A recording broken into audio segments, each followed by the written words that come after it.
Okay, in today's video, I'm going to show you how to take this Python project folder and then create a share over here for Windows where we can access it. So if I click on the Samba share, you can see it's like Mad Spark and then it's in my ComfyUI. And if I come up here and I hit LS, and it's just my ComfyUI is the only thing I have in my Python projects right now. So if you want to learn how to set this up for Windows Share through Samba, let's get started. Okay, so to get started, what we're going to have to end up doing is just go down here and open up our DGX Spark. And we'll go to the terminal. And we'll go ahead and open this up. And then once that's opened up, we want to make sure that we have Samba installed.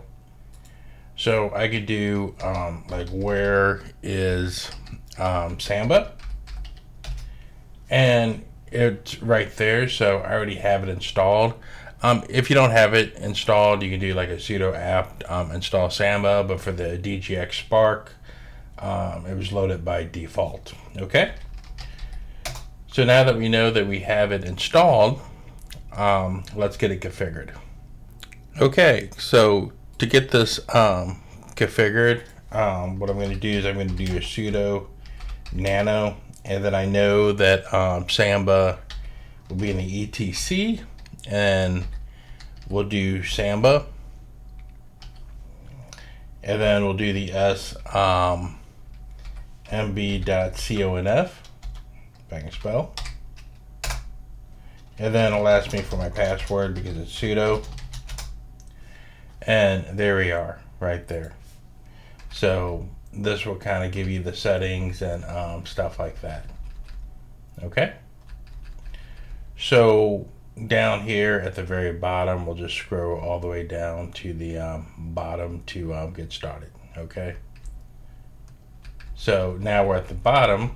We're going to type in Samba share right here. And then we're going to just kind of like list what we're going to be, sharing. So I can put a comment in here, and then I can say, this is for my Python projects because I'm going to share my Python project folder is what I'm going to do. And you might share another folder, so you can put whatever comment you want in there. The next thing we're going to do is we have to declare our path. And then that's going to be home, and then your username, and then whatever share that you want that to be.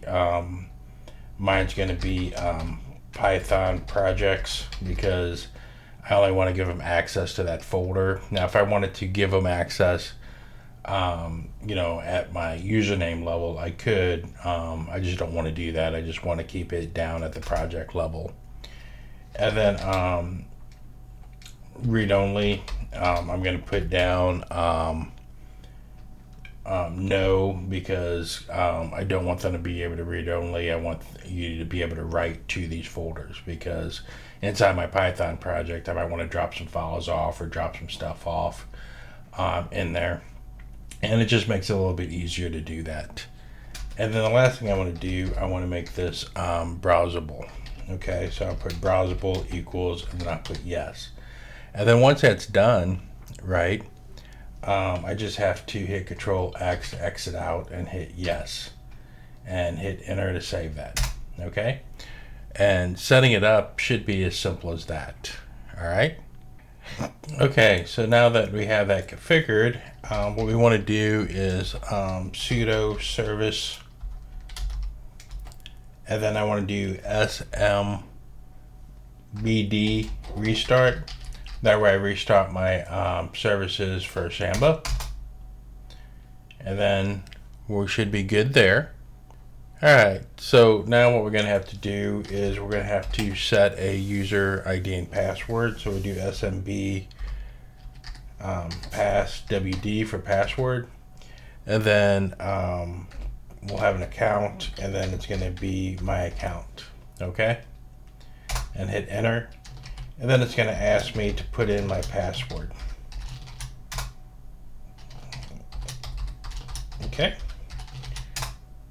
so now we added that. Okay, so how do we connect to it? Okay, so to connect to Windows, go over here, or through Windows, I should say. Open up your File Explorer, go to this PC, and I can hit Map Network Drive, and I can do / Mad Spark, and then you can kind of see that's Mad Spark right there. So I'll go ahead and hit Browse, and then it's going to pop up, and I have my Mad Spark here, and then I have my Samba share, so I can actually share at this level, like right here. So I'll just click Samba share, hit OK, and hit finish, and now I'm in my Spark right here. Okay, so to kind of prove that to you, again, we map to our Python project, so I can do Python project and hit ls, and then I have my ComfyUI there, and see, I have my ComfyUI there. So that's all you have to do to connect through a network share to your DGX Spark. And the reason I like this is because now I can sit there and pull stuff out of my output file and bring it over my Windows actually pretty easy, and that way it just kind of speeds up my process. And that's pretty much it, so I guess I'll catch you guys next time.